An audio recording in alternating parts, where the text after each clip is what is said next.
Caleb Quaye says he rejoined the Elton John band in the mid-'70s on one condition. He wouldn't play one song. I'm John Beaudin from Rock History Music. As we mentioned in the other videos in this series, guitarist Caleb Quaye was a big part of the Elton John band for the first 4 studio albums, and then came back for Rock of the Westies in '75 and Blue Moves in 1976. Captain Fantastic was an autobiographical album about the early life between lyricist Bernie Taupin and Elton John. And at that point, everyone thought the Elton John band with Nigel Olsson on drums, Dee Murray on bass, we lost Dee in '92, Ray Cooper on percussions, and Davey Johnstone on guitar was the ultimate thing. Everyone thought that would never end. But right after the release, Elton John fired Dee Murray and Nigel Olsson. So Caleb Quaye gets a call from Elton John about joining the band again. Remember, he hadn't been in the band since 1971 in Madman Across the Water.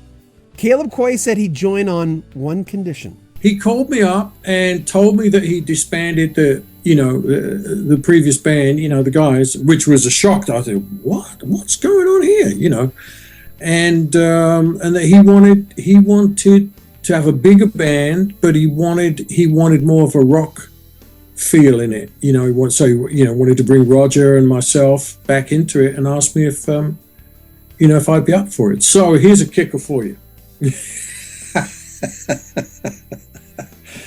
So I said, great, love to. So at the time I was living in Chicago, freezing my behind off in Chicago.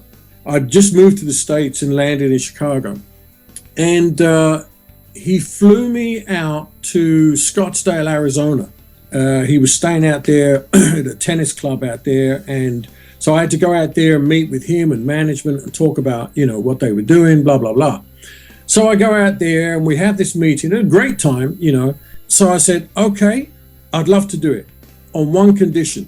He said, what's that? I says, I'm not playing Crocodile Rock. You said that. So he said, okay.